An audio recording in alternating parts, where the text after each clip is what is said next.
Kasi, imbis, mag-ugma. Iyan ang natawag niyan sa Ebanghelyo ni San Mateo.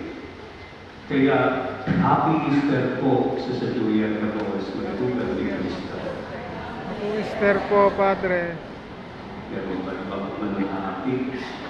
Happy Easter po. Happy Easter po, Padre. Kanya sa Saduyan na po sa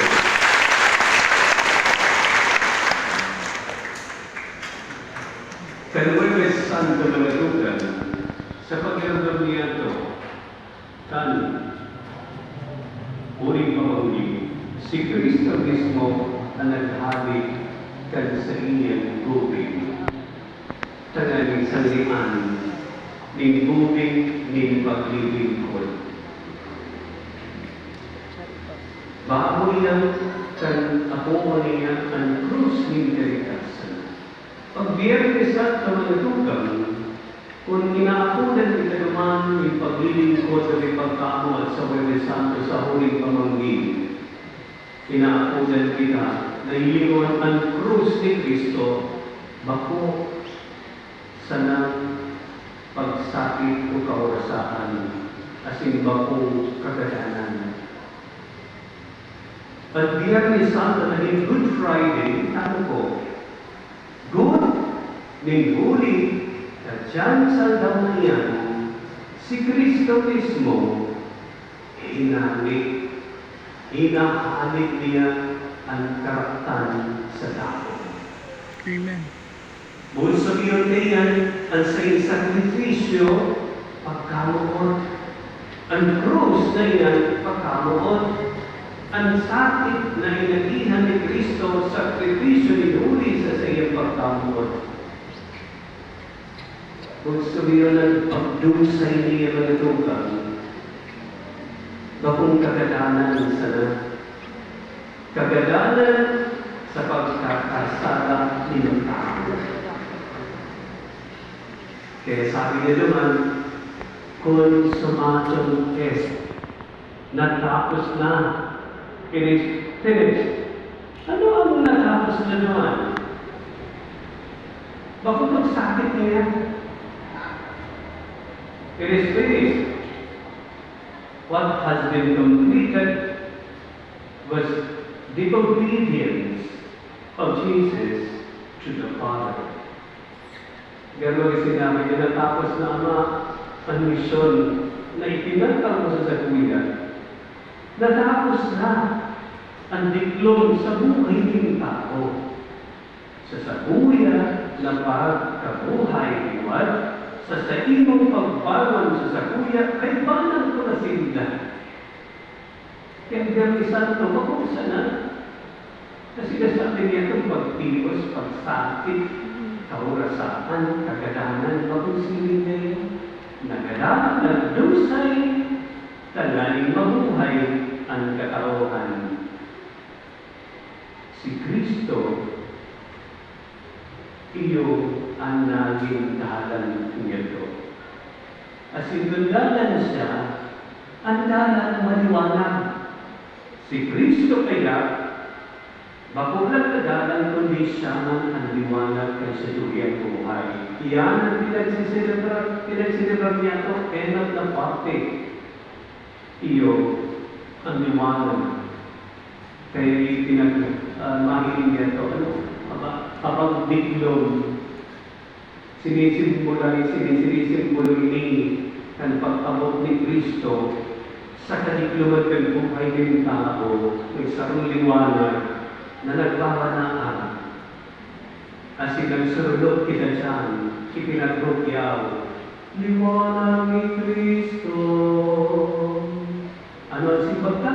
Salamat sa Diyos. Kaya, susunod kay Tuhan, mag-awit kita, magsimbag kita, yung tunay na halik sa puso. Bago sana, sa bilang o sa nimot, masabi lang, salamat sa Diyos. Kita nagdurugyaw na si Kristo dumingatong sa buhay niya. So, sa katabangan ka ng hell, sa anunsasyon, sa pamareka ka ng hell. Ipinamareka niya na magiging ina si Maria, kantilaw ng padato, iyo ang Mesiyas ng Kristo, ang bukong nakati ng Diyos. Sarong anghel, na sino niya pinag-iunom niya ito sa paglaupigin, dikit pasanaan ng liwanag, no? Dahil pa pinapailawan ng kadaglaan, ano ito? Magpuon lang nila naman sa ikatulong pagbasa. Ano ikatulong pagbasa? Iyo ang pagtaligtas sa mga Israelita, sa kawinan, sa kamot ng mga Egyptian. Kasi ang pagbalyo sa dagat, ang pulang dagat, ini na simbolo kan pagbalingkas sa satuyang ng Diyos, gikan sa pagkauripon ng pagkakasala, uripon kita ng kasalan. As in, araw niya ito, kung perang taon, nasa pahagi ni Moises, pinaghiyahan ang Israelita na tatalikason ng Diyos Ama, gikan sa kawinan. Kasi nagkawinan na rin, bakunasan ang Egyptio kundi kasalan, ibabalyo ka Diyos, hari sa pagkapuripon ng pagkakasala, kasiri sa dagang paluha. Arang niya ito, arang niya ito, kung perang taon, magkuklan minsan taon. Ang paglalakbay, the journey of the Israelites through the desert in the Red Sea, ang perang taon, 4 na dekada. Pero yan, na dekada yan, perang taon, 40 taon. Kaya si Moises, natatlaw niya lang ng dagang paluga, punta na ang dagang paluga, natatlaw niya lang. Pero si Moises mismo, ay nakaabot sa dagang paluga. Gurangaman kaya siya. Kaya, kung di ba man kita naging mga nakakamtan sa buhay, na hinahagad niya ng biyaya, minsan pa nagpapatrabaho kita, minsan pa kita kami naglilingkod, nagtataon, nag-iwang magmaray. Naku, babos na masabi kita, makakamtan kami na agad. Alagad na nakamtan ni Moises. Ang nakamtan ni Moises, iyo ang kamurabayan kan Diyos. Dahil naman ang dagang taluga, pero naamot niya ang tunay na kamurabayan ng kaharian kan Diyos. Kaya, 40 taon kagayon, nag-agiman kita sa 40 araw ng Quaresma. Iyon ang pinag-puro-puro pa niya ito. Ang danan ng pagtatalingkas sa satuya as in nananaipon ng kooperasyon. Ang sa iyong paglalakbay ba kung naging pasil, may mga kakibat ninyong kasakitan, mga sakripisyo, kulong, alagad ang direksyon pasiring sa dagang paluga. Asirin sa pag-iiyan ng mga binasa niya ito, asirin sa pagbasa, yapon, bago pa ni Epistola, the New Testament, itong ikaw binasa sa Epistola, ang Epistola, nagkanta mo na itang kamurawayan na siyang pinaliwanag namin, pero ninulita ang Epistola, the New Testament, the 7 readings, they were all taken from the Old Testament as in pagpabot ni Kristo, the New Testament, ang pakuntipan ni Kristo. Kaya nagkanta na kami kamurawayan at paliwanag ng impero, pinailaw ng impero ng simbahan, na ang buhay ng tao nagliwanag na bagong buhay ni Kristo. Nagdusay kan sa iyong sarili, tanghaling itao, ibalik, liwat kita sa buhay na Diyos noon. Kaya, sarap sa paborito ko pero itong sulat ni San Pablo sa mga taga Pilipos. Ano ito? Sa mga letter to Saint Paul, letter of Saint Paul to Philippians. I do not live my human life, but it is Christ living in me. Kasi alay mo niyan, sa pagselebrar ka, kay hindi mo na iyan ilaw, ang liwanag, ang nakakamon, nakaabot, padukan sa bagong tipan, ang interong pagpaliwanag, kan simbahan niya, niyan, it is Christ, the light of the world. Kasi makakapagsabi man daw sila, na araw ni Pablo, I do not live my human life, but it is Christ living in me. For 40 days, kita naglakbay. Ano daw? Ang lakbay daw na ito, pasirin sa dagang paluga, sa estado ni buhay na paluga. Christ life. Kasi yun naman isinasabat niya to.